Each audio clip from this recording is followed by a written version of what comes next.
and sisters! Woohoo! Parang mahina. Good evening, brothers and sisters! Ayan. Pwede ba tayong tumayo? Let us all stand now. At pakibati naman ang katabi. Pakisabi, I'm happy to see you tonight. Amen and amen. Almost full pack po tayo tonight, no? Who among you here felt the blessings of God from the past days? Sino masaya ngayong linggo? Alright. Sino po ang medyo challenge ngayong linggo? Marami pa rin, no? Maraming masaya, maraming challenge. Sino pa rin yung patuloy na nagpe-pray para sa answered prayer ngayong linggo? Sinong naniniwala na kasama natin si Lord ngayon? Amen. Brothers and sisters, let's come on our feet now to worship and give praise to our Lord, because we believe that it is not just from the past days that we are with God. Dahil ngayon, kitang-kita natin na kasama natin ang Diyos ngayong araw na ito. Amen? So, are you ready to give praise and worship to our Lord? Amen. Let's give our praise up to God in the name of the Father, the Son, the Holy Spirit. Amen. Let's come and sing. If you're out and you're looking through, Hallelujah, if you're Jesus. stuck with your lies in your head, if you're lost and you're questioning everything around, there's a love here waiting for you. Thank you, Jesus, for that love. I'm willing to believe that there's good that could come out of this. If you're here but still questioning everything around, there's a love here waiting for you. Hallelujah. Come and see. Come on, brothers and sisters. Come and see. Come and see. Come and see. She's got his love, constant every day and night. His word is true, you can leave the lies behind. With his life, he gave it all to bring you life. Come and see. Love that's real, it's all you ever need. Come on. Hallelujah. Brothers and sisters, may we always be reminded that the love of God is available 24/7. Blown away. Come on, let's give praise back to Him. You ain't seen nothing yet. Let's clap our hands together. Greater things that's beyond imagination. This love is waiting for you. His love is waiting for you. Come and see. Come on, hallelujah, Jesus. Come and see. Come and see. Thank you, Jesus. Come and see. Let's shout it. She's got us true, constant every day and night. She's word is sure, you can leave your lies behind. You Thank believe you, she Jesus. gave it all to bring you life. Come and see. Love that's real, that's all you ever need. Thank you, Jesus, for your words. Thank you, Jesus, for your love. And thank you for taking us every day, Lord Jesus. Hallelujah. You feel it. Brothers and sisters, let's open our eyes. Let's open our hearts. And let's allow God to embrace us today. Let's give thanks to Him for all that He has done in our lives. Get ready for a miracle. Hallelujah. Sing. Come on, let's sing. Come and see. Can you feel it? Love for you. There's more than Thank you, Jesus. Come and see. Come and see it. Can you hear it? Feel the love of God. Get ready for a miracle. Thank you, Jesus. She's got it true. Come on, let's clap our hands together. She's word is sure. You can leave the last behind. Would you believe He gave it all to bring you life? Come and see. Love that's real. Hallelujah. Constant every day and night. He's what he should. You can leave the lies behind. Hallelujah. The praise of Jesus. Come and see. Love and truth. That's all you ever need. Hallelujah. Praise you, Jesus. We give glory back to you, Lord. Hallelujah. Praise you, Jesus. What about a round of applause for our Lord, brothers and sisters? Surely indeed that the presence of God is in this room at this moment. Surely indeed that the love of God is in and every one of us at this moment. Brothers and sisters, some of us had wonderful days. Some of us had challenging days. Some of us had days that we just wanted it to survive. Every day is a gift. But I know you will agree also that every day is also a challenge. The past days that we've been, the coming days that we are looking forward to, there is no assurance of what comes lies ahead. Kabila't kabila po yung mga negatibo, mga masasakit na nangyayari. Ang daming scams, ang daming nanloloko, daming trials, daming pagsubok, ang daming failures, ang daming rejections, ang daming opportunities ang nawala. And somehow, brothers and sisters, it weakens us. Minsan, yun pa yung nagiging greatest enemy natin, yung sarili natin. Brothers and sisters, I hope you'll not forget that even in the darkest moment, even in the darkest days of our lives, even in the most challenging days of our life, na parang wala na, hey, I hope you don't forget that God is with you. He is surely be with you. And as we sing this song, brothers and sisters, may I remind you na yung Diyos na kumuha sa atin sa hirap kahapon, yung Diyos na ginawang posible ang araw na to ngayon, ay yun din ang Diyos na tutuparin lahat ng panalangin natin bukas. He is the God. He is the God who gives everything for us. He is the God who makes everything available for us. Sana po hindi nating nakakalimutan. 1,000 years ago, He healed those who are suffering from sickness. He freed those who are in prison. He makes shelter. He gives shelter and food to those who are homeless and hungry. Today, brothers and sisters, the same God is ready to heal you. The same God is ready to make miracles in your life.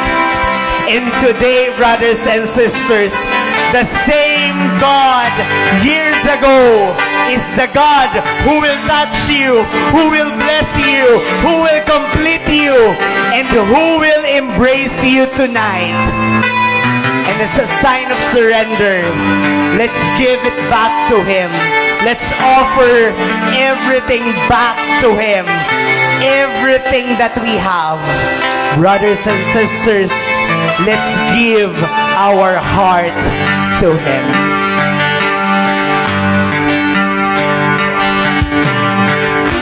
This is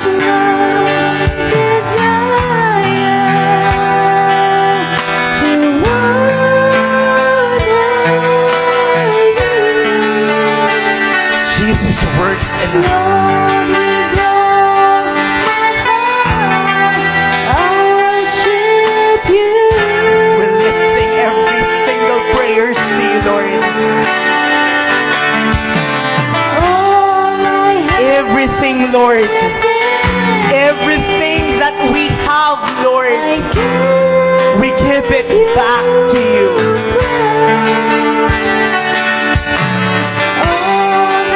Brothers and sisters, let's give our prayers to Him. Let's give our worries to Him. Let's give our sickness to Him. He is here. I give you my heart. I give you my soul. I live for you, my Lord. Every breath that I take, every moment, Lord, I entrusted everything to you, Lord. Thank you, Jesus. Thank you, Father, for everything that you've done in our lives. For the times that we forget, Lord, that you are here with us. Thank you, Lord, for embracing us tonight. For giving us the message, the most important message that you wanted us to take, Lord. That you are with us every single day, Lord God. And now, Lord, we give it to you. Every plans, every prayers, Lord, every worries, Lord, we give it back to you, Lord God. I give you praise. We praise you, Jesus.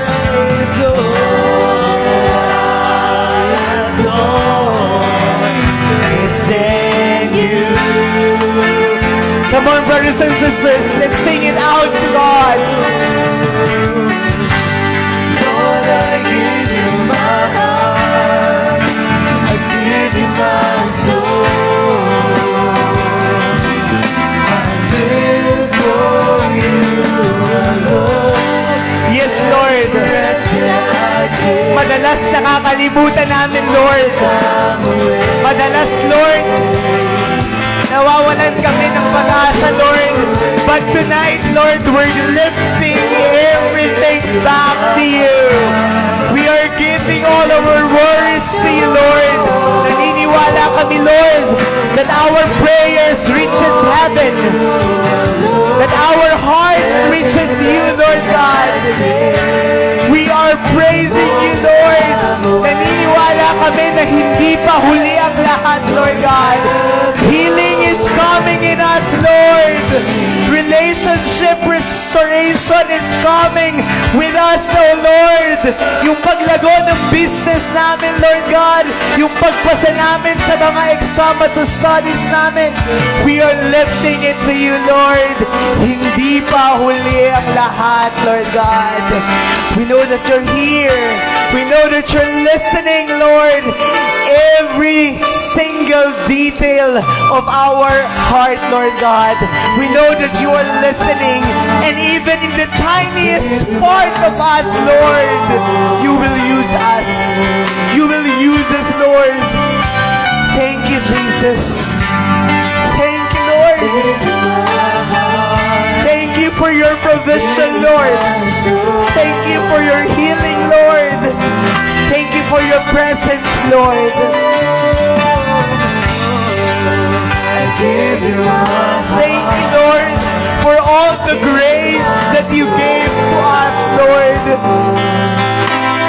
Sa bawat minuto na meron kami sa buhay namin, Lord, you never fail to be with us, Lord. You never fail to let us feel the love that you wanted us to feel, Lord God.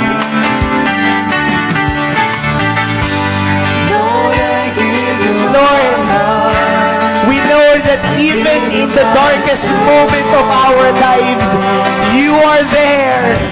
You are there, Lord. You are there, Lord God. We give it to you, Lord Jesus. We give it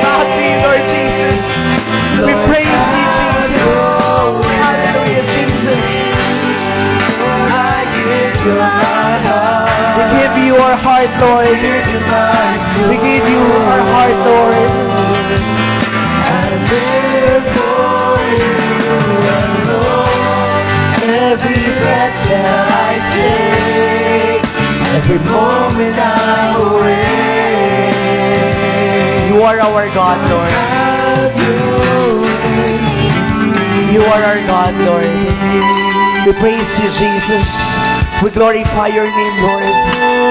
We know that everything happens for a reason, oh Lord. And we know that there's a lot more to come, Lord. That healing and answered prayers is on our way, Lord God.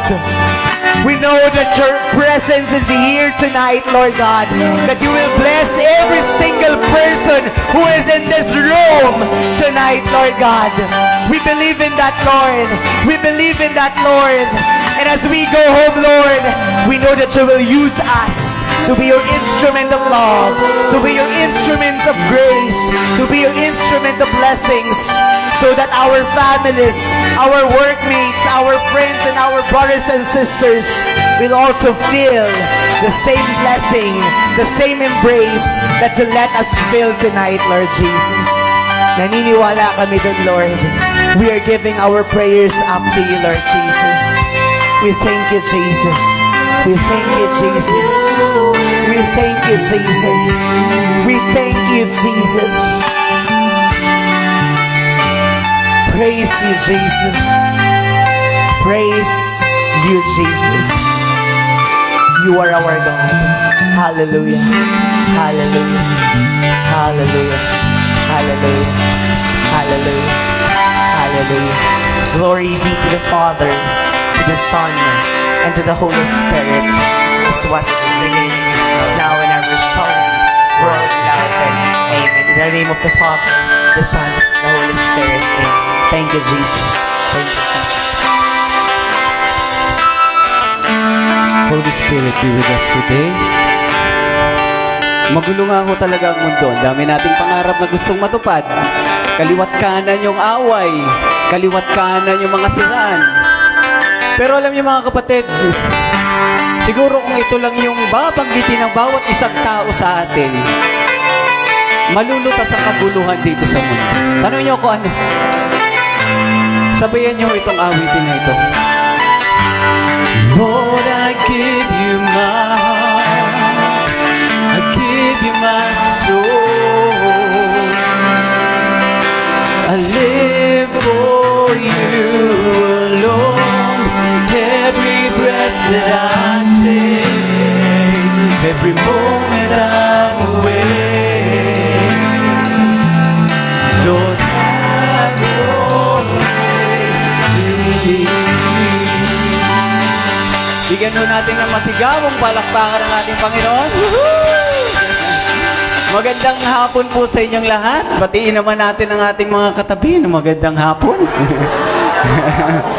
Okay, magandang hapon. Ang gaganda ng ngiti ng ating mga feasters.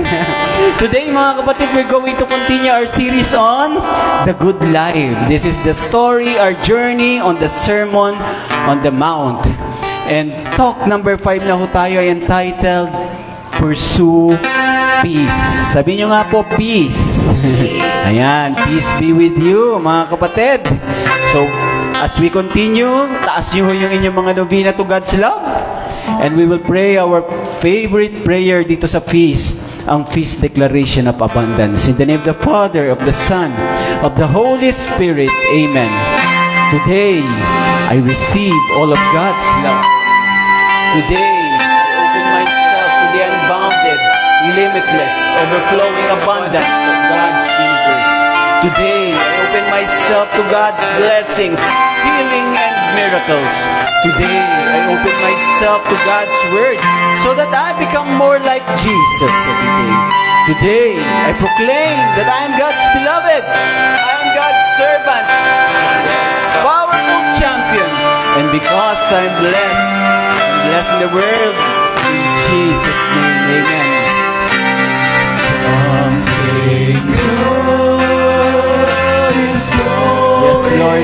Yes, Lord. Thank you, Lord. Thank you, Lord. to me. We believe that something good is indeed This very every day, this very year. very Lord, something Thank you, Lord. Your children are singing. Your children are proclaiming that something is going to happen to them, to us.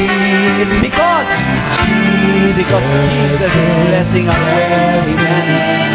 Amen. Amen. Amen. One more time, mga kapatid. Mas malakas. something Oh, yes, Lord. Thank you, Lord. Thank you, Lord. Thank you, Lord. Itong gabing ito, mararamdaman namin yan. Itong oras na ito. Yes, Lord. Thank you, Lord. Something good is going to happen to me. Because Jesus is blessing my way. let's sing to the Lord, mga kapatid. Again.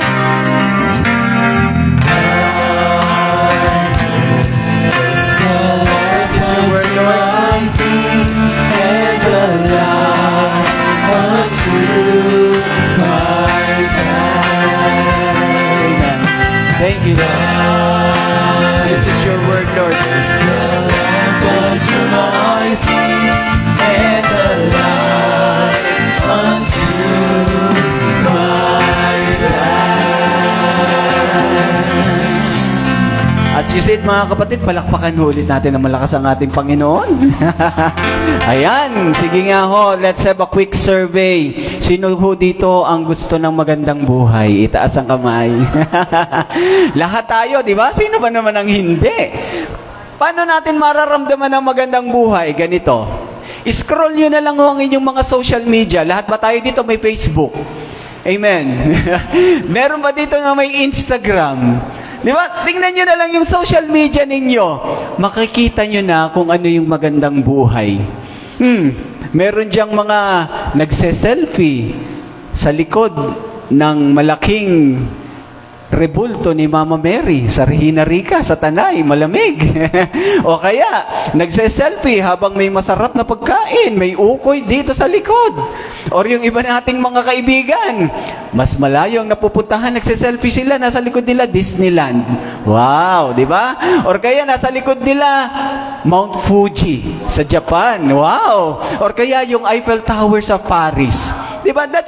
That's a good life. Tingnan nyo na lang yung social media ninyo.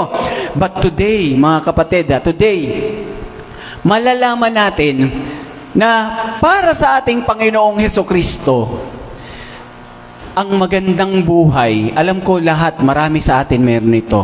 Ang magandang buhay, mayroong kapayapaan sa kanilang mga relasyon. Amen? Meron kang kapayapaan sa relasyon mo, sa pamilya mo, sa kaibigan mo, sa mga kaklase mo, sa kabarkada mo. Payapa ang inyong relasyon. Tama naman ho yung ating Panginoong Hesukristo eh. Kasi, no matter, kahit gaano karaming selfie, ang iyong ipapakita sa iyong mga travels, or kaya nakikipagtalunan ka sa mga gusto mo na concert, nanood ka ng concert ng BTS, or kaya ng BINI. Kung ang buhay mo, ang iyong relasyon ay hindi maayos, magulo ang relasyon mo, yung good life na iyong ipinapakita, peke. Tama po ba ako? Peke yan. And hindi iyan magtatagal. Maaari, masaya ka ngayon, pero pagbalik mo, pag-uwi mo, magulo na naman. That's not the good life na sinasabi ng ating Panginoong Hesukristo. Mga kapatid, welcome to our 5th installment ng ating series ngayon, The Good Life. And etong ating pag-uusapan ngayon is about peace, kapayapaan. Ang gusto ng ating Panginoong Hesukristo, kagaya ni sinabi ni Brother Rob kanina, even maraming conflict dito sa mundo, habulin natin ang kapayapaan in our relationships. Habulin natin yan. Ngayon, papaano? Tanyo ko papaano? Ito ho yung sinabi ng ating Panginoong Hesukristo. in Matthew 5 verse 45. Sabi niya, "You have heard that it was said, you shall love your neighbor and hate your enemy. But I say to you, love your enemies and pray for those who persecute you, so that you may prove yourself to be sons of your Father who is in heaven." I believe, mga kapatid, that the only way to create real peace, talagang totoong kapayapaan dito sa mundong ito, kung tatratuhin natin ang lahat ng mga tao bilang tao. Yun ho talaga yan including ating mga kaaway. Including our enemies, We will treat them as God containers. Alam niyo, sa totoo lang po, yan po talaga nagpapagaan sa atin. Ito, marami na po kaming experience ng mag-asawa. Kahit yung mga kaaway, minsan na talagang galit na kami. Pero bumabait yung tingin namin sa kanila kasi pagtingin namin sa, anak din naman nito, kapatid din natin ito Anak din siya ng Diyos. Di ba? Di ba? Ayun po yun Today, mga kapatid, I want to preach this disturbing message. Lahat naman siguro tayo may kinakasamaan ng loob. Ano po ba? Tama po ba tayo? Tama po ba ako? Ito ang gusto namin ibigay na mensahe sa inyo. Sabihin natin ng malakas. Ito na. Love your enemies. Love your enemies. Ituloy ko yung kanina nating verse. Sabi dito, so that you may prove yourselves to be sons of your Father who is in heaven, for He causes, tingnan nyo He causes His sun to rise on the evil and the good, and sends the rain on the righteous and the unrighteous. Diba? Lahat naman nasisinagan ng araw kahit mabuti at masamang tao. Lahat nababasa ng ulan, maging mabuti at masamang tao. And this is our message, love your enemies. Pakibanggit nga po sa katabi. Tingnan. Bakit ganun? Para may naririnig. Madiin. Love your enemies. Mga kapatid, tingnan nyo na lang, tingnan nyo. Kung nasubukan nyo na ito, pagsama-samahin nyo ang isang grupo ng tao sa isang kwarto. Tapos palagay natin itong grupo natin. Pagsama-samahin natin ito, bigyan ho natin ng konting panahon. Kahit siguro 1 oras, 2 oras. Sigurado ako, ganitong mangyayari. Conflicts will happen. Pagsama-samahin mo ang isang grupo ng tao sa isang lugar, bigyan mo ng konting panahon, may mangyayari, may mag-aaway at may mag-aaway riyan. Maaring hindi away na pisikal, pero merong hindi magpapansinan. Totoo po yan. Kahit na, alam niyo, masakit man nung sabihin, kahit na sa inyo, kayo na po yung in-example ko, mga paborito kong tao. Kahit alam mo, paborito ko kayo, mababait kayo, alam ko ho yan. Conflicts will happen. Even ho dun sa pamilya ko. At sa mga kaibigan ko, definitely, may mangyayari at may mangyayari. Lalong-lalo na, di ba yung mga nag-serve po sa simbahan? Di ba? Yung mga nagseserve sa simbahan, nagkakagalit. Nakakakita nga ako sa mga group chat Nag-aaway-away sa group chat Group chat na nga lamang, nag-aaway-away pa. Mga kapatid, it doesn't matter Hindi mahalaga yan. How good or decent or religious you are. Tayo mga tao, magkakagalit-galit tayo. Isang araw daw ho, mga kapatid, meron 3 monks. May 3 monghe. Nanirahan sila sa isang monastery. Ngayon, meron silang perpetual vow of silence. Ano ang ibig sabihin nun? Hindi sila magsasalita, tahimik lang. Yung tatlong mongha. So, ang kanilang rule, isa lang ang pwedeng magsalita. Isa lang ang pwedeng magsalita sa loob ng 7 taon. So, isang sentence lang yung sasabihin mo sa loob ng 1 taon ng isang monk. Isa lang ang pwede. Hindi pwedeng magsabay-sabay. Ngayon, una, Yung unang monk nagsalita. Nagsalita siya, sabi, grabe naman ito. Ayaw ko talaga ng lugaw. Ayaw ko talaga ng higute. Ayaw raw niya. Sipin niyo, after 7 years sila magkakasama, tsaka pa lang nakapagsalita, ayaw ko ng higute. Lumipas ang 7 taon. So 14 years na. Hindi nakatiis yung isa. Sabi ng isa, ano nga ayaw mo ng higute? Kasasarap nga ng higute. Paborito ko ang higute. After 7 years, ay 3 sila. Yung ikatlo, after 7 years, grabe, after 21 years na, hindi siya makapagpigil. Sabi niya, sabi niya ganoon, ako'y naiiyamot sa inyong dalawa. Bakit ba pinagtatalunan ninyo yung higute? After 21 years. Tsaka pa lang siya nakapagsalita. Alam niyo mga kapatid, meron daw hong isang konbento somewhere, napuntahan si Brother Bo. Yung convent na yon, pinamamahayan siya ng mga madre. Mga madre. So marami naman ho dito sa atin, di ba? Meron nga ho sa Sampaloc. Mga madre ho yung nakatira, di ba? And napakagandang tingnan napaka-peaceful daw ho talaga ng convent. Ngayon, nasurpresa si Brother Bo kasi yung Mother Superior lumapit sa kanya. Sabi daw ng Mother Superior sa kanya, Brother Bo, pagdasal mo naman ng aming mga relationships ng mga madre dito.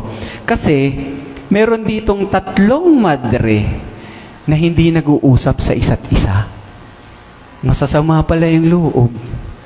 Meron na po ba kayong naano ganyan? Isipin niyo, mga madre na po ito, Na-shock si Brother Bo. Ako din, nung narinig ko ito, talagang nakaka-shock. Sabi, bakit kayo nag-aaway, nagsakasamaan ng loob? Ang tingin ko pa naman sa inyo, mga madre, mga anghel. Mga anghel kayo rito sa lupa. Alam niyo sabi ng Mother Superior, sabi ni nung Mother Superior, Brother Bo, hindi kami mga anghel.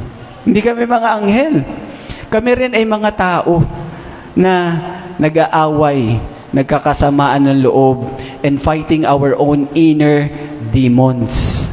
That's why desperado kami sa ating Panginoon. We're desperate for God. Mga kapatid, oo po, totoo po, our conflicts can drive us closer to God. Yung mga conflicts natin, it can drive us closer to God. Conflict, sabihin nyo nga po, conflicts, hindi pagkakaunawaan.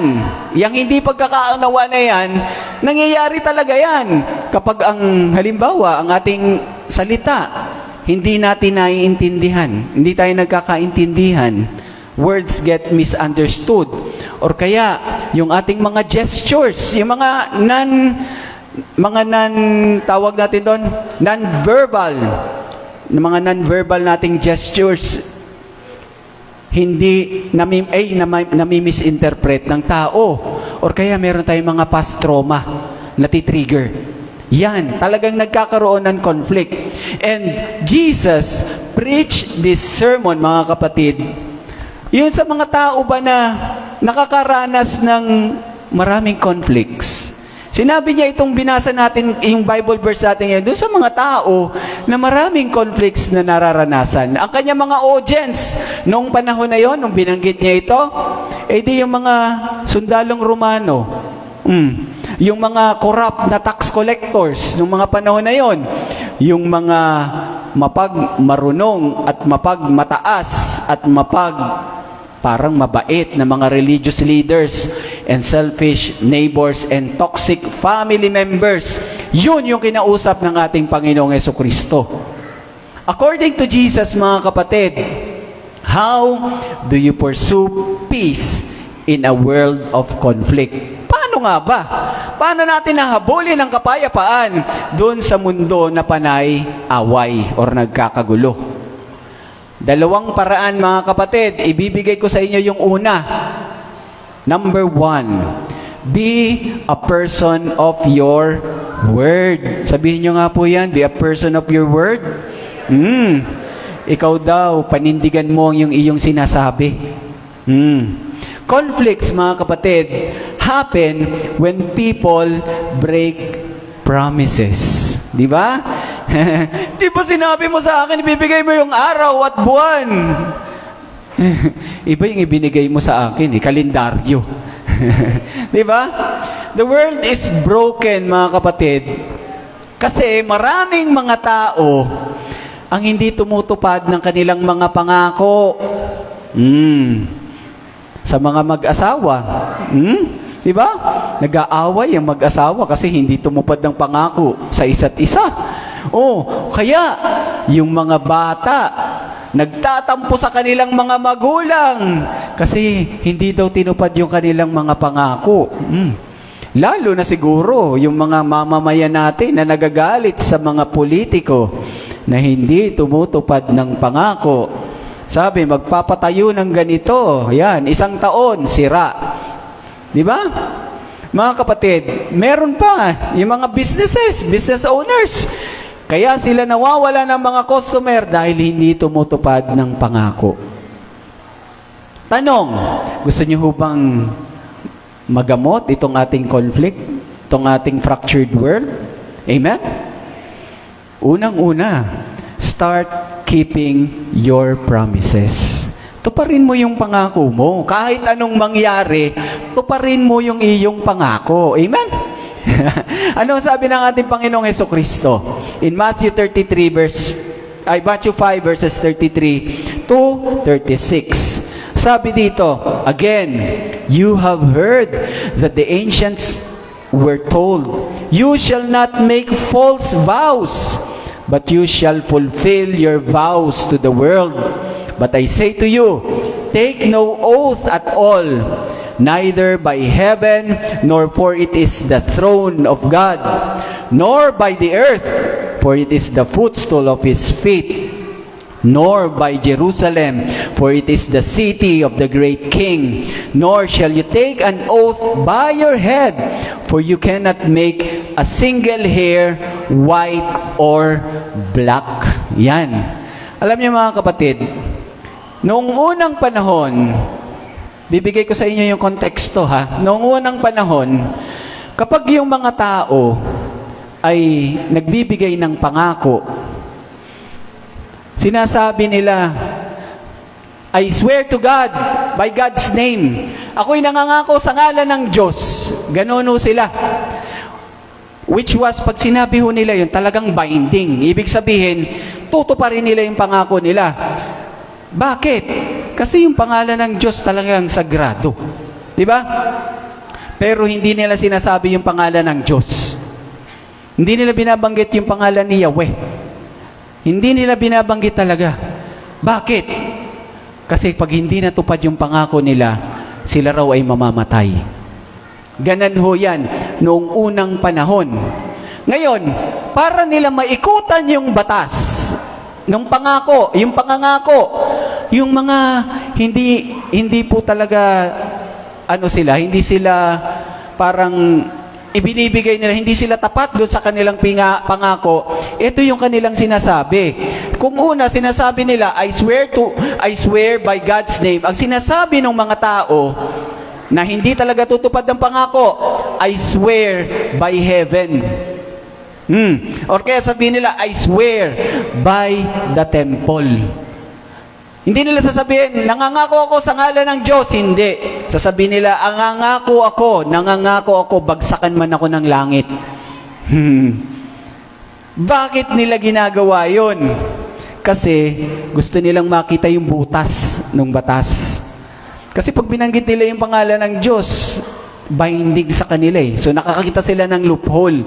Lalo na yung mga technically hindi tapat na tao. Sasabihin nila, nangangako ako, bagsakan man ako ng Diyos. Ay, bagsakan man ako ng langit. By using religious language, mga kapatid, parang minamanipula nila yung mga tao na kanilang pangakuan na magtiwala sa kanila. Pero in fact, hindi nila tutuparin yung kanilang pangako. Yan po, Jesus was condemning this terrible deception. Ayaw ng Diyos niyan. Ayaw ng Panginoong Hesukristo niyan. But, 2,000 years later, may nagbago po ba? Ngayon, Meron pa rin po bang nangangako? Pangako, text man, mamatay man. Di ba? May nagsasabi po niyan. Meron pa, knock on wood. Pangako, cross my heart, hope to die. Di ba? Pero sa totoo lamang, maraming mga tao, hindi nila minimin. Wala talaga sa puso nila yung kanilang pangako na yon, di ba? Or, meron bang nakarinig na ganito sa inyo? Pautangin mo naman ako. Babayaran ko yan. Mamatay man ang nanay ko. Oh, di ba? Mabigat po yan sa ating mga Pilipino. Dahil mahal na mahal natin ating mga ina. Pero, may tao pong nagsasabi talaga na ganyan. Bakit niya sinasabi yan? Hindi alam. Ako po yung nakarinig na. Hindi alam. Sinasabi niya, mamatay man ang nanay ko, babayaran kita. Hindi alam ng pinapangakuan ay 10 taon na palang patay yung nanay. Diba? So, ibig sabihin, sa likod ng utak nung nangangako, ay lulukuhin kita. Diba? Hindi kita babayaran kaagad. It's a lie. It's a kasinungalingan. And, mga kapatid, parang pag tayo inuulit-ulit natin ito, yung maliit natin na pagsisinungaling, lalamunin na po tayo niyan kapag nagkapatong-patong na yung ating pagsisinungaling. Simula yan sa pag-utang ng 100, nangako. Sumunod ng utang ng 1,000, nangako. Hindi nagbayad, 10,000. Susunod, pag nangutang ka, hindi ka napapautangin kasi hindi ka naman nagsasabi ng totoo. Diba? Kakainin ka ng iyong pagsisinungaling. Ngayon, ang tanong, pinagbabawal po ba ng ating Panginoong Jesucristo ang mangako? Pinagbabawal ba niya ang mangako? Ano sa tingin niyo? Sagot, hindi. Hindi niya pinagbabawal yung mangako. Ako po, meron akong kaopisina na siguro alam niyo yung ganitong religion, hindi ho sila naghahawak ng kamay pag ng dibdib, hawakan ng puso pagkakanta ng lupang hinirang. Or kaya magpapanatang makabayan tayo, hindi po sila nagtataas ng kanilang kamay para mangako. Meron nung ganong religion eh. So, in the Old Testament po ba, it's clear na sinasabi, basahin niyo po yung Numbers 30 verses 1 to 2, tsaka Deuteronomy verse 23, 21 to 23. It tells about giving instructions on your oath or pangangako. Ngayon, instead of Jesus telling us to be a person of our word, ano sinasabi niya? In a world of where promises means nothing, hindi, walang kwenta ang mga pangako, Jesus calls us to be trustworthy. Yan ang gusto ng ating Panginoong Jesucristo. Maging katiwa-tiwala ka. Tingnan mo nga yung katabi mo. Katiwa-tiwala ba yan? Katiwa-tiwala ba yan? Being trustworthy, mga kapatid, ha? Parang you are building God's kingdom here on earth. Totoo yan. Kasi ang gaan-gaan na tao, nakasama mo, kung talagang mapapagkatiwalaan mo yung tao, di ba? Yun lang eh. Masaya na ho ako nun eh. Si Brother Bo, nung isang buwan daw ho, bumili siya ng isang property. Inutang niya sa bangko. Yan. Ngayon, yung property na binili niya, na iniutang niya sa bangko, meron dong 2 apartment. Yung 2 apartment, may nakatira. Kumikita ng 30,000 a month. Yung binili niya na apartment, may 30,000 a month. Ngayon, yung kaibigan niya na may-ari ng lupa, makukuha lang niya yung lupa kapag ibinigay niya 50% nung amount ng property. So, kinuha niya. Pero, sabi nung kaibigan niya, maghihintay muna ako ng 3 buwan kasi magpapatayo pa ako ng bahay. So, 3 buwan, hinayaan niya doon yung kanyang kaibigan. And, binigay niya yung 50%. Ngayon, kaibigan na ho ito ni Brother Bo, ha? Anong ginawa nila? Kaibigan niya. Siguro, kung kayo, matalik yung kaibigan, pag bumili kayo ng property, okay na. Pero hindi, ang ginawa nila, nag-draft pa sila ng kontrata.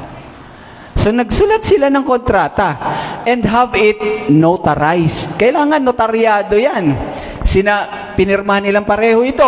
Ngayon, isang important na advice po sa inyo, mga kapatid, tingnan nyo ho ito. Even among friends, write contracts. Sa totoo lamang po, ako na po ang nagsasabi sa inyo, isulat nyo sa kontrata. Bakit? Hindi ba kayo nagtitiwala sa isa't isa? Hindi. Kasi yung memory ho natin bilang tao, hindi naman yan naglalast. Minsan nalilimutan natin yan. Magandang nakasulat para hindi tayo magkaroon ng problema, lalong-lalo na pagrating ng panahon na hindi na ho natin maalala yung ating pinag-usapan. Ngayon, si Brother Bo, yung lupa na ikinikwento ko sa inyo, after signing, sabi daw nung kanyang kaibigan, Brother Bo, pwede bang hindi lang 3 months akong tumira? Ganito po yan ha. 3 months, titira yung may-ari. Yung unang may-ari, nabili na niya yung 50% ha. Sa 3 months na iyon, yung kikitain ng apartments, 30,000 per month, kanya pa rin. Doon sa may binilhan. Isipin niyo yon. Kung ako'y nakabili ng lupa, abay, dapat akin na iyan. Pero hindi, kanya pa rin. Lumapit, pagkasay nila ng kontrata, sabi nung may-ari, Brother Bo, pwede bang i-extend ko? Hindi na 3 months. Gawin ko ng 6 months. Kasi baka kapusin ako dun sa oras sa pagpapatayo ng bahay. Hindi ako makalipat kaagad. Alam niyo, sabi ni Brother Bo, sure. Napakabuti ho ng ating leader. Sige, 6 months. At yung 6 months na yan, yung 30,000 na kinikita ng iyong apartment, hindi ko yan kukunin. Sa iyo, yung 30,000 for 6 months. Isipin niyo yun, mga kapatid. Pwede na niyang paalisin eh. Pero hindi. Bakit niya ginagawa ito? Alam niyo, gusto niya kasing tulungan yung may-ari ng bahay. Nung may-ari ng lupa. Gusto niya tulungan kasi alam niya, hindi basta-basta magpatayo ng bahay. And ito po yung isang maganda kong natutunan sa ating pinakamamahal na founder. Sabi niya, when I negotiate, kapag ako'y nakikipag-negotiate, I don't look for fairness. Hindi daw niya tinitingnan kung patas ba.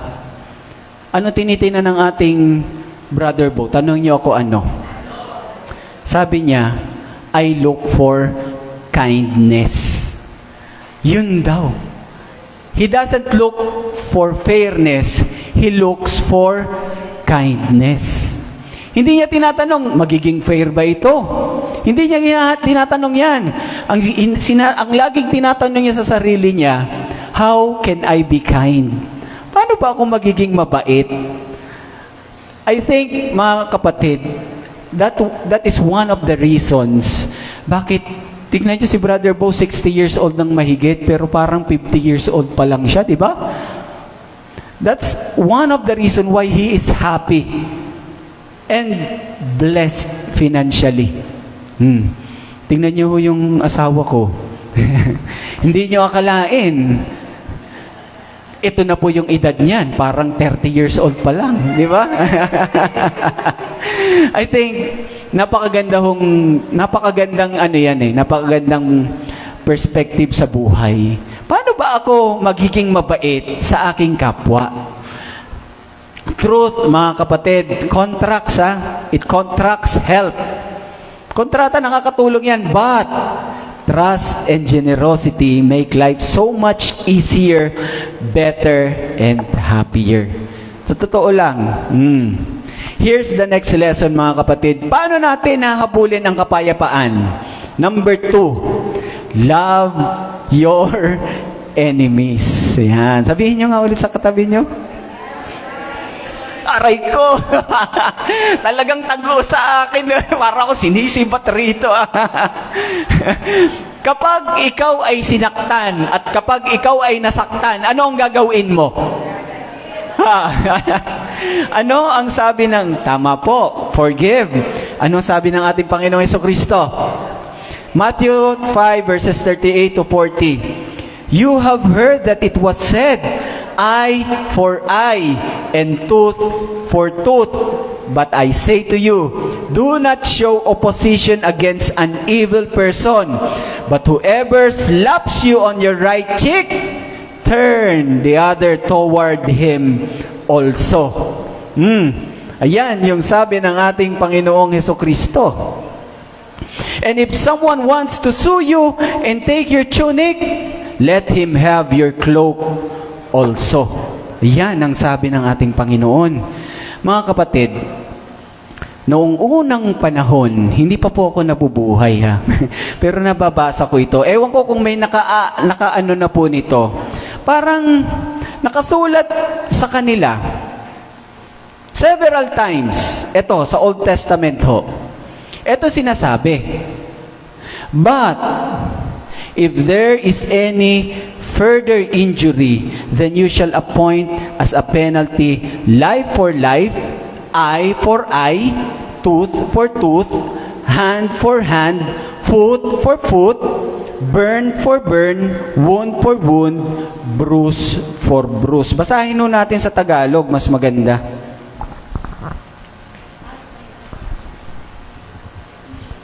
Ang sabi ho sa Exodus 21 verses 23 to 25, ngunit kung may nangyaring kapansanan, ibigay ang buhay sa buhay, mata sa mata, ngipin sa ngipin, kamay sa kamay, paa sa paa, sunog sa sunog, sugat sa sugat, bugbog sa bugbog. Di ba parang yung sinasabi ho dito, parang napakadahas. Di ba? Napakadahas. It seems like sinasabi ng Bible sa atin, ikaw ay maghigante. Di ba? But in reality, mga kapatid, sa katotohanan, it's the very opposite. Kabaligtaran ho yung sinasabi ho sa atin. The purpose nitong batas po na ito, mata sa mata, sugat sa sugat, kamay sa kamay, ang purpose po niyan, sa totoo lang ito, to limit revenge. Para limitahan yung paghihigante. Bibigyan ko ho kayo ng picture ha. Nangyayari pa rin ho ito ngayon. Pero alam niyo ba, halimbawa, isang araw, nakarinig na lang kayo. Halimbawa, isipin niyo ito isang tribo. Tapos nakarinig tayo ng isang umiiyak na mga bata. Nakita nila yung kanilang ama patay. Ngayon, may nakakita. Bakit namatay yung kanilang tatay? Nakita may isang naka-witness, yung palang nakapatay sa tatay, ay doon sa kabilang tribo. Taga roon sa kabilang tribo. So, ang nangyari, lahat ng mga elders nag-usap kung paano sila makakapaghigante. Isang gabi, yung mga kalalakihan sumugod dun sa kabilang tribo, nakapatay 10 katao. Ngayon, pagbalik ng mga kalalakihan, naghahanda na itong tribo na ito dahil nalaman nila, syempre yung kabilang tribo, 10 yung kanilang pinatay. Naghahanda na para sugurin yung tribo nila at nagre-recruit pa ng mga sundalo ng kabilang tribo para sugurin yung tribo nila. Nakita niyo po ba yun? Nangyayari na po yan ngayon. Nangyayari pa rin yan ngayon. Tingnan niyo na lang po sa Middle East. Walang tigil yung kanilang patayan. Kaya, tingnan ninyo yung sinasabi ng atin, an eye for an eye. So, isang mata, kapalit mata. Kamay, kapalit kamay. Hindi na mag-e-escalate yung gantihan. Diba? It is about proportional justice. So, kinuhanan ka ng kamay, bigyan mo ng kamay. Hindi yung pag kinuhanan ka ng kamay, bigyan mo ng kamay, kapalit pati paa. O, di pag kinuhanan ka noon, kapalit, binti na, tsaka braso. Diba? Hindi. It's about proportional justice. To make the punishment fit for a crime. Kung ano lang yung nagawa, yun lang yung kapalit. Or else, mga kapatid, talagang walang tigil yung gantihan. Walang tigil yung gantihan. Meron nga po akong nalaman dati, ha? May pinatay na abogado dun sa kabilang angkan. Nagtatago na yung abogado nung kabila kasi hinahunting na siya. Abogado yung pinatay, di abogado rin yung papatay sa kabila. Dalawa. O di wala nang tigil. Magpagpinatay isang engineer, papatayin din sa kabila, engineer. Diba? Hindi matatapos. Hindi matatapos ang violence. Diba? But while, mga kapatid, the law curbs the escalation of retaliation, talagang pinuputol yung gantihan, it doesn't really create peace. Hindi talaga yung nagkikreate ng kapayapaan. And hindi ho yan sapat sa ating Panginoong Hesukristo. Si Jesus, hindi lang siya interesado about limiting violence or pinipigilan niya yung paghihigante. Anong gusto ng ating Panginoong Hesukristo? Peace. Kapayapaan. So, He takes the law into an entire new level.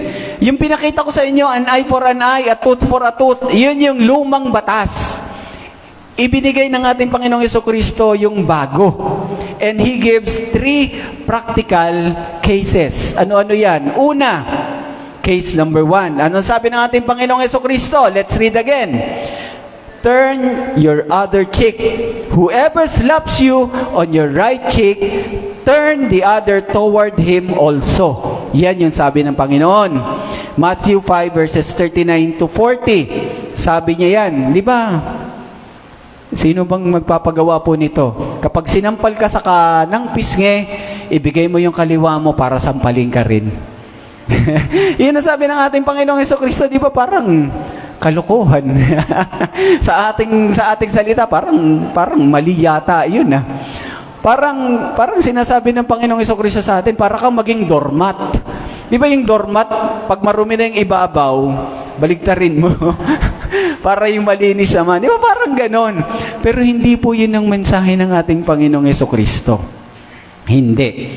Anong natutunan natin pagbabasa ng Biblia? Basahin natin, alamin natin ang konteksto. Di ba? Ano yung context nito? Ano yung context nito? Turn your other cheek. Alam niyo po ba, mga kapatid, noong unang panahon, ancient Greco-Roman world, unang panahon, kapag sinampal ka daw sa iyong kanang pisngi, ang ginagamit ho nila yung kamay, kanang kamay, ito hong likod ng kamay. So pag sampal ka, ganun. Anong ibig sabihin yan? Tanyo ko ano? Kapag sinampal ka, hindi raw masyado masakit, sabi ni Sister Dolor.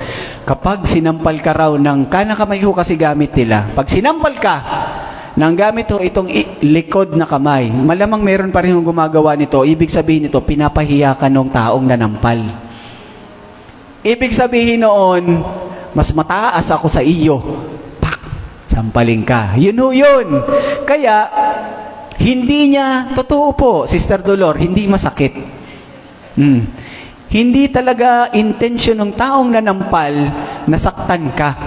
Kasi ang intensyon niya, ikaw ay ipahiya. At ikaw ay sabihing mas mababang uri ka ng tao sa akin. Yan ho yun. Of course, di ba? Ano yung sinabi ng ating Panginoong Hesukristo? Turn your other cheek. Ibigay mo yung iyong kaliwa. Kung ating titingnan, parang, bakit ibibigay mo pa yung kaliwa? Sinampal ka na nga. Hindi. Kasi, kapag sinampal ka nung ipagbigay mo yung kaliwa, hindi ka na niya masasapal gamit yung likod ng kanyang kamay. Gamit na yung kanyang palad. And that point, mga kapatid, ang ibig sabihin yan, pag nasampal ka at gamit yung kanyang palad, magkapantay na kayo. Yun po yun. Kaya, equal na kayo. Hindi ka mababa sa taong nanampal sa iyo. Yun ang gustong iparating ng ating Panginoong Hesukristo. Turning the other cheek is a brilliant move. Di ba? It was a non-violent, humble, yet assertive invitation for the aggressor to see your value as a fellow human. Wala na siyang choice. Sasampalin ka niya. Equal kayo. meron ho ba ditong nagba-vlog?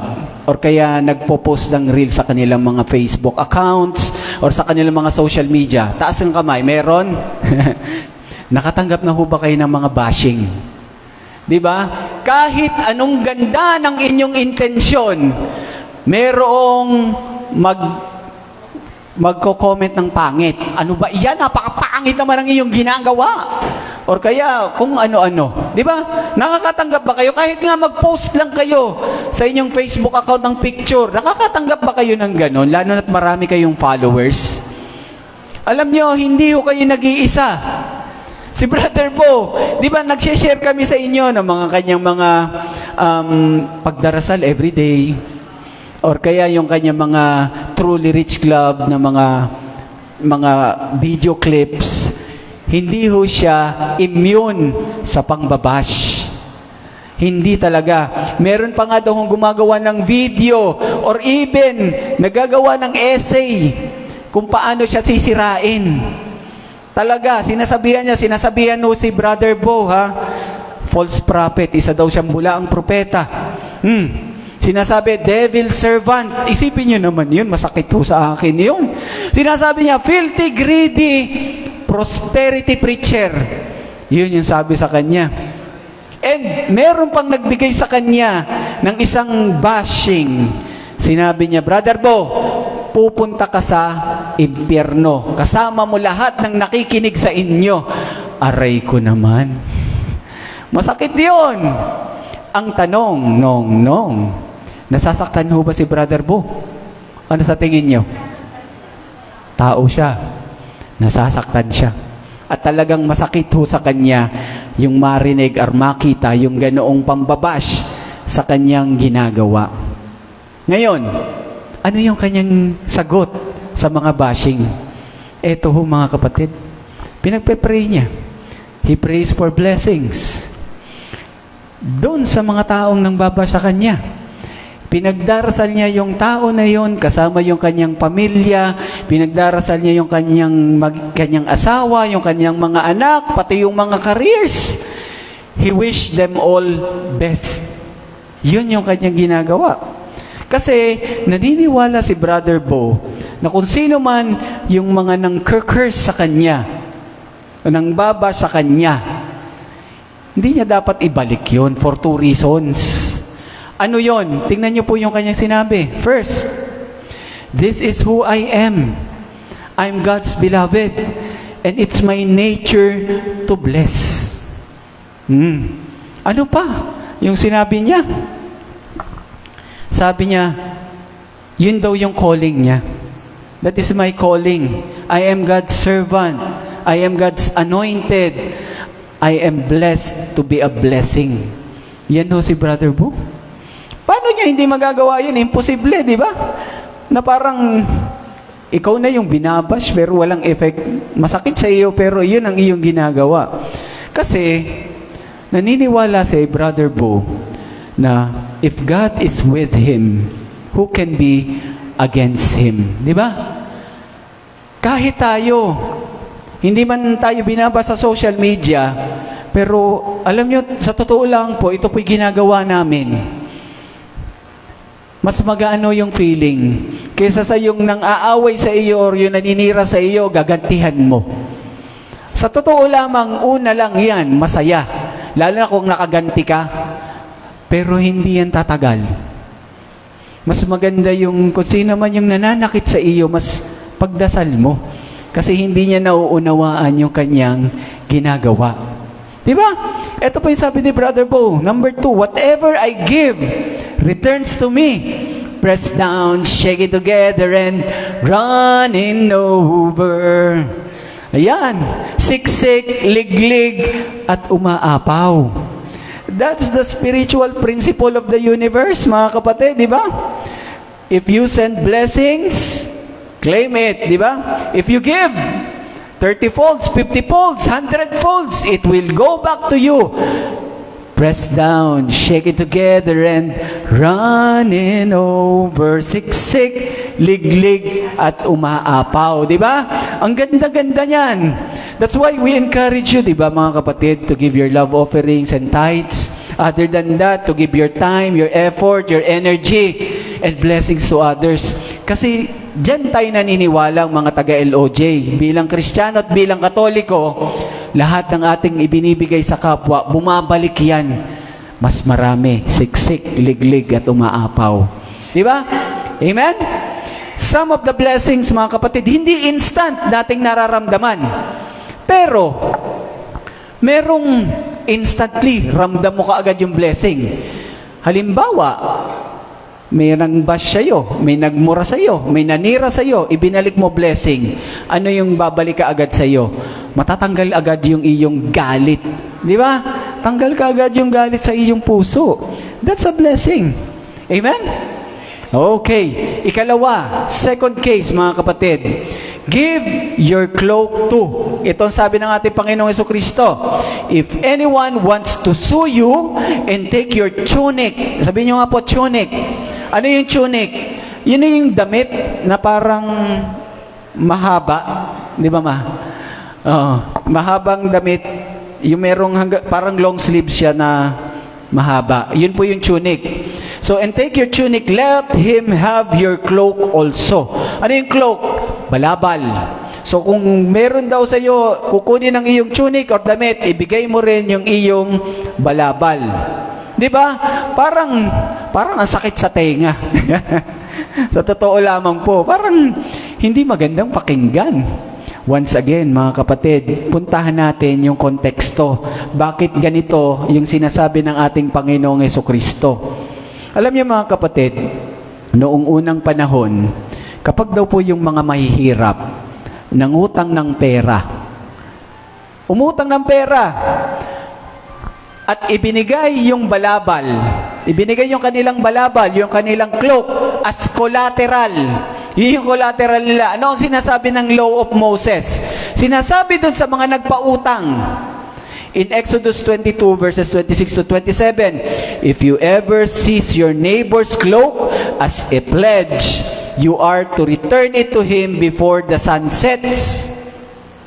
For that is his only covering. It is his cloak for his body. What else is he to sleep in? Diba? So kung nangutang ka daw, at sabi nung at ibinigay yung balabal bilang collateral, sabi, dun sa nagpautang, bago pumataka lumubog ang araw, ibalik mo yung balabal. Kasi yun na lang yung kanyang covering. This is such a compassionate law, mga kapatid. But, yung mga immoral na nagpapahiram, para maikutan nila yung batas, ang ginagawa ho nila, instead na kinukuha yung balabal as collateral, ang kinukuha ho ng mga nagpapautang, yung shirt nung umuutang. So, hindi nga kinuha yung balabal, kinuha naman yung shirt. Parang pakiramdam nila, hindi ko kinuha yung cloak, ha? Yung shirt, yung kinuha ko. Wala akong nilalabag na batas.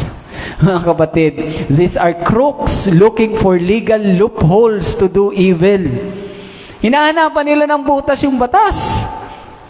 Pero tingnan niyo ho, ha? Tingnan niyo na lang. Mga nakapalibot ho sa atin, yung mga masasamang tao, ginagawa ho ito. Di ba? Ngayon, bakit sinabi ng ating Panginoong Jesucristo, give him your cloak as well? Bakit sinabi ng ating Panginoong Jesucristo, ibigay mo rin yung iyong balabal? Tingnan niyo po, ha? Isipin ho ninyo.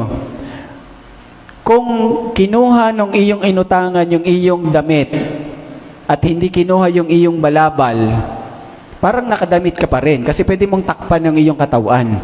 Pero sabi ng Panginoong Jesucristo, ibigay mo rin yung iyong balabal. So, technically, hubar ka. Wala kang damit. You are naked. Dahil hawak nung nagpautang sa iyo, yung iyong ramit at yung iyong balabal.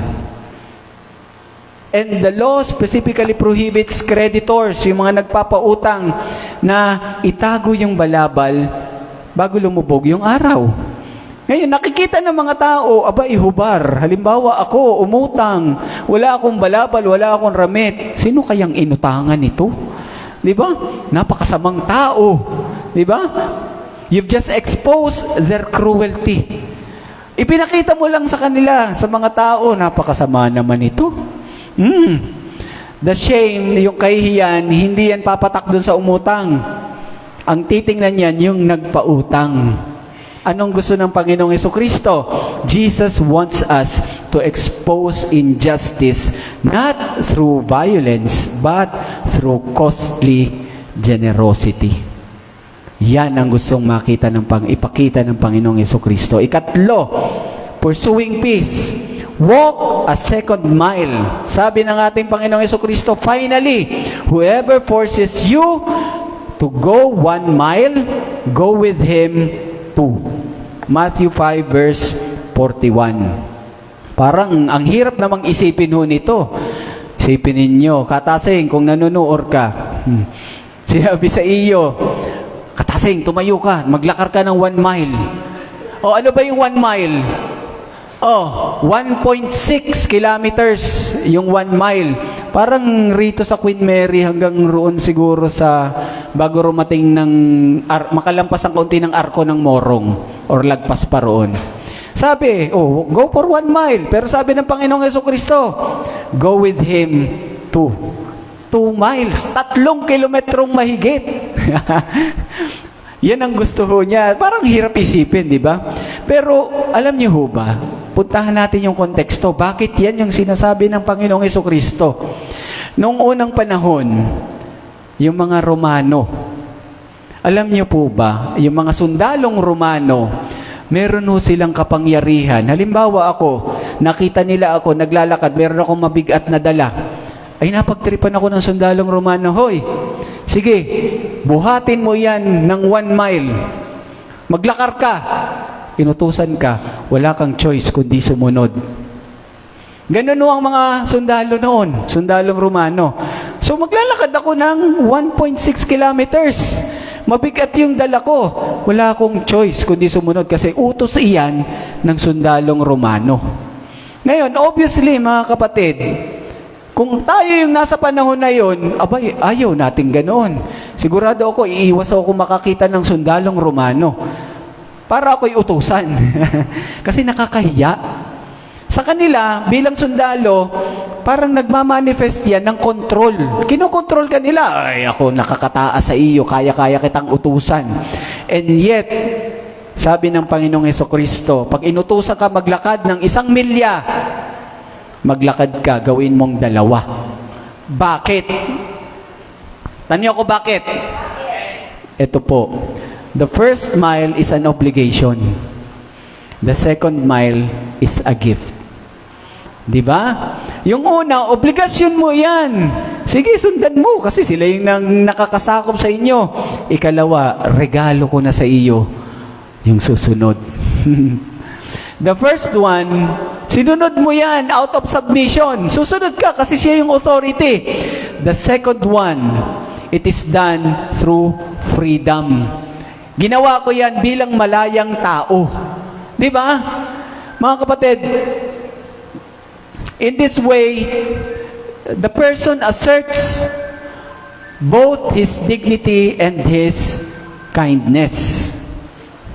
Ano ba? Ito.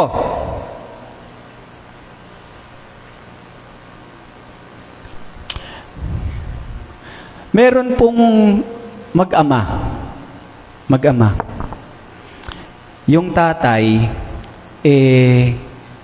medyo mahigpit, masungit sa kanyang mga anak. Pangalanan natin yung tatay na Juan. Juan yung pangalan niya. Yung kanyang anak, si Pedro. Ngayon, si Juan, yung ama, successful na businessman. Mayroon siyang mga negosyo. Pero masama ang ugali na laging araw-araw sinisigawan niya yung kanyang anak na si Pedro. Sinisigawan niya, wala kang kwenta, bobo, tamad. Sinisigawan niya. At isa pa, napaka-controlling ng ama. Yung ama, kapag natapos ka, dito ka sa ating negosyo. Ganun ho siya. Habang sinasabihan yung kanyang anak na bobo, tamad, walang kwenta, Isipin niyo ho yun. Alam niyo yung ginawa nung Pedro, nung anak, nung medyo nakakatayo na siya sa kanyang paa, umalis ho siya sa puder ng kanyang tatay. Doon nagalit lalo yung tatay niya. Siyempre, iniwan eh. Pero ang ginawa nung anak, nagtayo siya ng sarili niyang negosyo. Ngayon, ang ginagawa ng bata, habang magkahiwalay siya, hindi siya kinakausap ng anak, ng tatay nila. Pero ang ginagawa ng bata, araw-araw, dumadalaw pa rin siya dun sa bahay ng tatay. At kinakausap niya yung tatay, pero hindi siya pinapansin. Until such time, yung bata, yung negosyo niya, lumago. Hindi niya alam, yung tatay niya, natutuwa na pala sa kanya. At ipinagmamalaki na siya sa kanyang mga kaibigan, ito yung anak ko. Magaling. Eto. Alam niyo mga kapatid, yung storya na ibinigay ko sa inyo, it reminds me of this quote. Sinasabi niya, don't get even. Get even better. Huwag kang pumatas. Higitan mo. Get even better. Ano sinasabi ng mundo sa atin? Get even. Gumanti ka. Magkagantihan kayo. Pero sabi ng ating Panginoon Jesucristo, get even better. Get even kinder. Get even kinder. Huwag mong ibaba yung sarili mo dun sa level nila. Hayaan mo silang mainggit. Hayaan mo silang malunod sa kanilang maling ginagawa. Meron ho talaga mga tao, ewan ko kung naranasan nyo na po ito, na parang sinisiraan ka. Pero, alam mong sinisiraan ka. Instead, nagantihan mo ang paninira yung taong naninira sa iyo, binebless mo pa siya. Di ba minsan, kapag ikaw ang sinisiraan, ang pinakamagaling mong ganti, manahimik ka at gawin mo yung nararapat. Kapag ikaw ang umunlad, yun ang pinakamagandang ganti.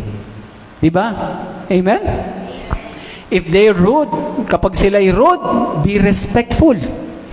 Amen? If they are selfish, be selfless. If they are greedy, be generous. In our fight against evil, mga kapatid, binigyan tayo ng mga sandata ng ating Panginoon. Di ba? Napag-usapan natin yan sa ating teaching series dito, na pag tayo'y galit, iwasan natin yung masyadong magalit. Let's control our anger. Di ba? Kapag tayo'y natutokso, let's say no. Hanggat kaya natin. And being a person of your word, isang magandang turo. But, mga kapatid, ano ang pinakamagandang sandata? Tanong niyo ko ano? Our greatest weapon? Loving your enemies. So, pakibanggit nga po ulit sa katabi. Love your enemies. Mga kapatid, wala ko akong pinapatamaan, ha? Ganon rin po ako sa sarili ko. I love my enemies. Kahit ako, meron rin po ako mga kaaway. Jesus believed, mga kapatid, that loving your enemy, talagang malalampasan natin yung korap na sistema ng mundo. Parang yung matigas na puso, mapapalambot mo yan. That love could turn enemies into friends. Totoo po yan. Ito ang katotohanan, mga kapatid. Loving your enemies is not human. Hindi yan parang tao. It's divine. God loved His enemies. And as I end, mga kapatid, hindi lang minahal ng ating Panginoong Jesucristo yung mga dapat mahalin, kundi yung mga hindi dapat mahalin, minahal din ng ating Panginoong Jesucristo. Kaibigan man yan or kaaway. deserving man yan o undeserving. Brother, hindi naman deserve mahalin. Minahal ng Panginoong Jesucristo kahit undeserving. Alam nyo, sa katotohanan lamang po, itong pagmamahal na ito, delikado. It's very dangerous. Parang noong nag-aklas, yung mga sakit, yung mga hatred dito sa mundo against Him, at yung parang ang magiging reaksyon ng ating Panginoong Jesucristo ay magalit sa kanila. Ano yung ginawa ng ating Panginoong Jesucristo? Di ba? Inilatag niya yung kanyang kamay para mapako sa krus. Di ba? Indeed, mga kapatid, God, Jesus Christ chose to love than to take revenge. And once upon a time, tayo, kalaban din tayo ng Panginoong Jesucristo. Di ba? We rejected Him. Ano pa? Sinasabi natin, hindi naman kita kailangan. Kayang-kaya ko ito. We rebelled against God. Tayo'y nagpakalayo sa Kanya. But still, He loved us in the end. Mahal na mahal tayo ng Panginoon. He turned His enemies into friends. Now, mga kapatid, tayo bilang kaibigan ng ating Panginoong Jesucristo, tinatawag niya tayo.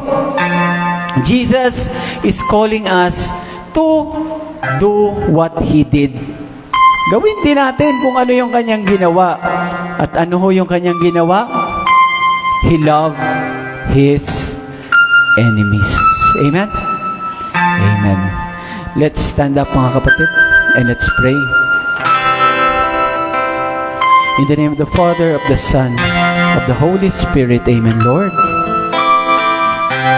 Payapain niyo po ang aming mga puso. Alam ko po, bawat isa sa amin dito, Panginoon, merong galit, merong hinanakit, merong tampo sa aming kapwa. But Jesus, as you have taught us today, to love our enemies and to pursue peace. Yun lang ang makapagpapasaya sa amin, sa totoo lamang po. Hindi kami mapapasaya ng pera. Hindi kami mapapasaya ng pagta-travel. Hindi kami mapapasaya ng pagkain. Ang makapagpapasaya sa amin, yung malinis na puso, yung payapang puso, yung payapang relasyon sa aming kapwa. Lord, ito po ang inyong mga anak. Ito ang ating mga kapatid. Nagsusumamo sa inyo, Panginoon. Nawa, Panginoon, ibigay niyo sa kanila yung lakas ng loob na mahalin ang kanilang mga kaaway. Bukod sa pagmamahal sa kanilang mga mahal sa buhay, ganun din sa kanilang mga kaaway. Soften their hearts, Lord. Kayo lang po ang makakagawa nito sa kanila. This we ask and pray in the mighty name of Jesus. Amen. In the name of the Father, of the Son, of the Holy Spirit.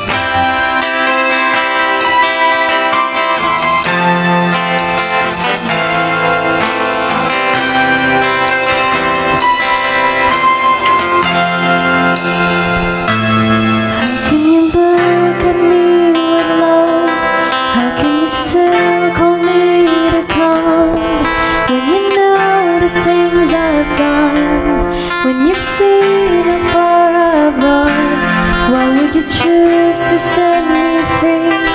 Why would you use someone like me when you know of all my shame? So you call me by my name, for in my weakness I am strong. I'm held by grace. So when you call, I will respond. I want to live unto your I bring my heart, and to your heart I give my life. Out of the dark you bring your light. Oh, for your glory I lay down my life. No Nothing less would be fair for my King. Nothing less but my everything.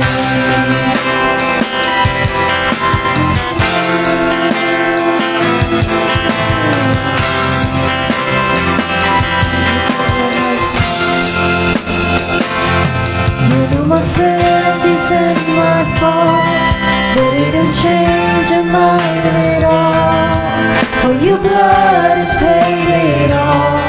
I'm made worthy of your call. For in my weakness I am strong, I'm held by grace. So when you call, I will respond. I want to live. And to your hands I bring my heart. And to your heart I give my life. Out of the dark you bring your light. Oh, for your glory I lay down my life. Nothing less would be fit for my King. Nothing less but my everything. Brothers and sisters, loving your enemy, it's hard. On your own, mahirap. On your own, imposible. Pero pinakita na sa atin ni Jesus kung paano. Kahit pinalaban natin siya, kahit tinakwil natin siya, kahit sinabi natin hindi natin siya kailangan, He still chose to bear that cross. He still chose to love us. Let us pray, brothers and sisters. Lord, You gave us everything. Binigay mo sa amin ang lahat-lahat mo, kahit sa tingin namin hindi kami karapat-dapat. Lord, binigay mo ang buhay mo, ang buong pagmamahal mo. Lord, mahirap. Especially to love our enemies. Mahirap. We can't do this alone, Father. We need You, God. So now we are offering our hearts to You and help us transform it. Turn our enemies into friends, our conflicts into peace, and our grudges into love. May we love like how You love us, Father. And may Your love flow through us so You can use us, so You can call us, so you can help us spread Your love, Father. Yes, Lord. If You can use anyone, then use me, Father. Send me to Your sons and daughters. Let me be a vessel of Your grace. If You can call anyone, then call me, Father. What You want is my desire. Make me a reflection of Your face. Let's sing, brothers and sisters. If You can use anyone, then use me, Father. Send me to Your sons and daughters. Let me be a vessel of Your grace. If You can call anyone, then call me, Father. What You want is my desire. Make me a reflection of Your face. If You can use anyone, then use me, Father. Send me to Your sons and daughters. Let me be a vessel of Your grace. If You can call anyone, then call me, Father. What You want is my desire. Reflection of Your face. And to Your hands I bring my heart. And to Your heart I give my life. Out of the dark You bring Your light. Oh, for Your glory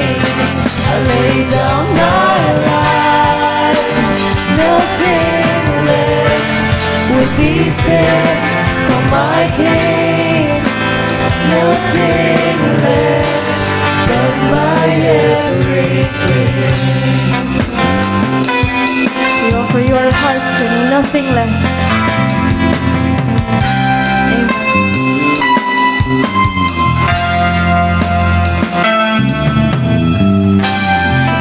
Yes, Jesus. We give you our hearts. We surrender to you. Help us bring peace into this world. To bring me life, you gave your heart, and for my heart, you gave your life.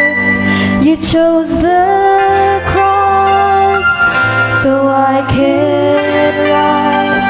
For my redemption, you laid down your life.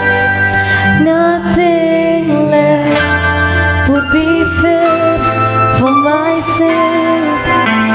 Nothing less but your everything. That's all I have to have for the Lord. Yes, Lord. Mga kapatid, can you say this after me? Lord,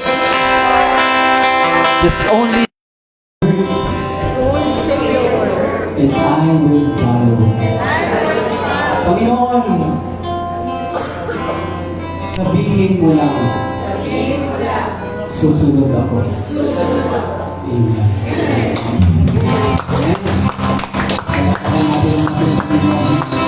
So, we have some announcements, mga kapatid. Before we go to our love offering session, we have some announcements. So, may I call on, tingnan niyo po, yung asawa ko parang 30 years old lang talaga. Happy life! Mrs.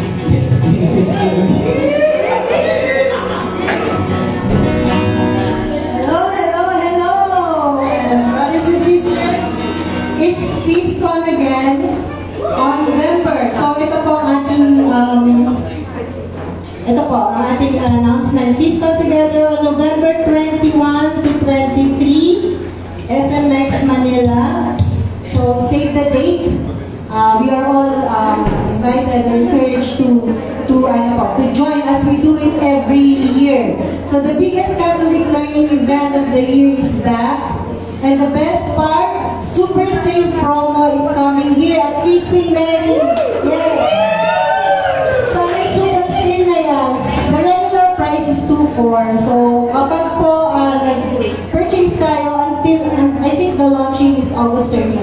So until next week, we can have a 10%, dami kong fix dito sa 10% discount. For premium, 3,700, and then for youth, 600, and online, 1,650. May mga ano po yun, may mga, you can sit down po muna, brothers and sisters, para habang nag-a-announce pa tayo. For regular, may on-site access, 15-day online access po yun.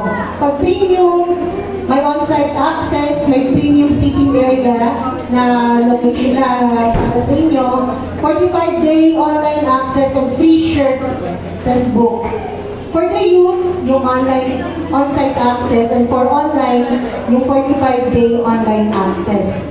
If you want yung information, napitan po kayo sa akin, or meron po tayong website, yung sa FeastCon website natin. And, ano ba? So save the date. Tickets will be a super sale promo on August 31, 2025. And all purchase on this day get a free shirt. Yung free shirt po natin, may model agad.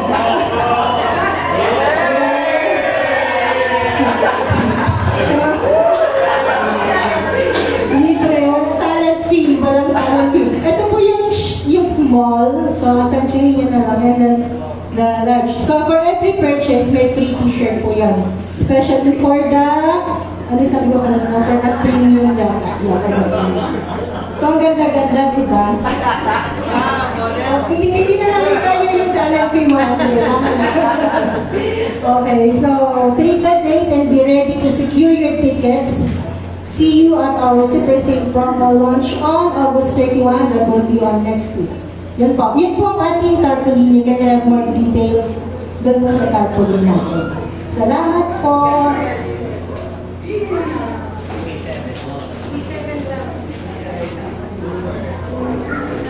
Meron pa?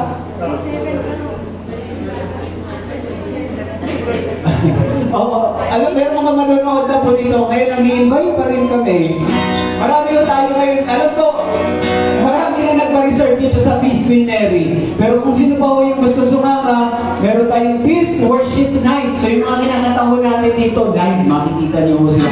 Feast Worship Night on September 13, Sabado yan, sa Linares Sports Arena sa Pasig City. Marami nang pupunta. Kung sino man mo gusto pang sumama, nandito po si Sister Ea para magpalista. Ano? May ibibigay po kami just in case, no? Baka makapagbigay pa kami ng complimentary details. Ha? Oo, ha? Feast Worship Night. Meron pa? And, mga kapatid, ito yung isang movement. Ito yung magandang development ng Feast with Mary. Sa darating na August 31, hindi ko po yan. Ang feast po natin doon sa simbahan sa Santo Rosario Parish Church. So, linggo po yun. Linggo. Wala po tayong feast next week ng Sabado. Linggo. Yung ating feast alas 4 ng hapon. Kasi bakit alas 4? Tanyo ko bakit? Pagkatapos ng feast natin, dinisa na po tayo doon. So, mga kapatid, i-encourage ko lang po kayo. Magsuot na lang po tayo ng ating anniversary shirt, yung white shirt natin. So kung wala kayong anniversary shirt, puting damit. Tapos, mag-invite pa po kayo kasi sa simbahan po tayo doon, maganda. Lalo-lalo na yung mga hindi nagsisimba, hindi nagmimisa. Dalhin mo natin sa simbahan, yun ang pinakamaganda natin magagawa. Every last Sunday. Ito po ay gagawin natin every last week ng buwan. Ganun na po yung sistema natin. So first 2 or 3 weeks, the 4 weeks ng buwan, dito tayo sa Plenary Auditorium. Every last week, basta last week yung papatak, Sunday po tayo, alas 4 ng hapon. Ayun, amen? Para mas marami po tayo mahikayat ng mga magsimba. Marami tayong mahikayat na madala lalo sa ating Panginoon para maging mayapa ang mundo. Amen? So, meron ba tayong announcement? Okay, so mga kapatid,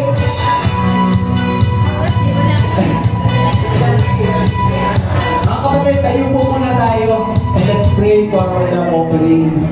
Itaas nyo mo yung mga love offerings and tithes na ibibigay Panginoon. Pagpalain niyo po itong aming mga munting na kayanan.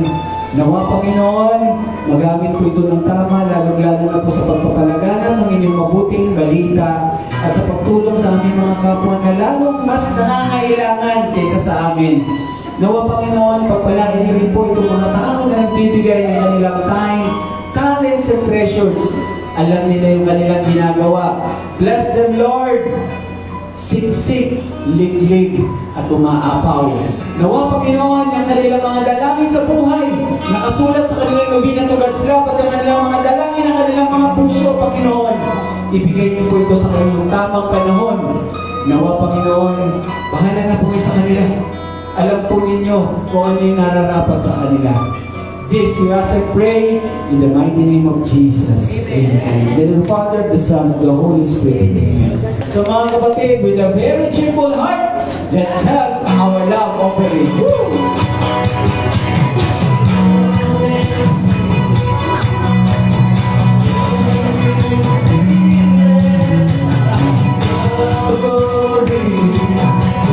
This morning is your glory. Come and see. Can you hear it? Come and see. Ready for miracle.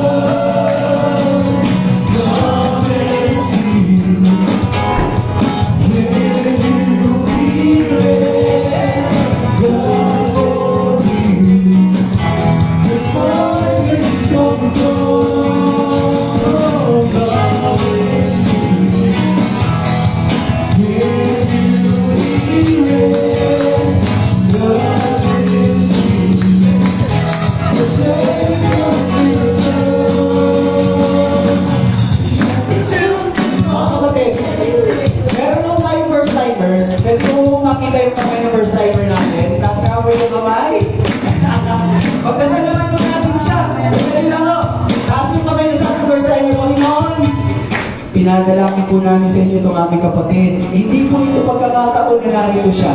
Alam po namin, Panginoon, pinangkin niyo siya dito para makinig ng inyong balita at magsilbi sa inyo. Pagpalain niyo po yung kanyang pag-aaral, pagpalain niyo yung kanyang kalusugan, pagpalain niyo yung kanyang pamilya. Ngayon po yung para sa aming kapatid na ito at nawa, makahatak po siya ng iba na mapagpalapit sa inyo. This we ask and pray in the mighty name of Jesus. Amen!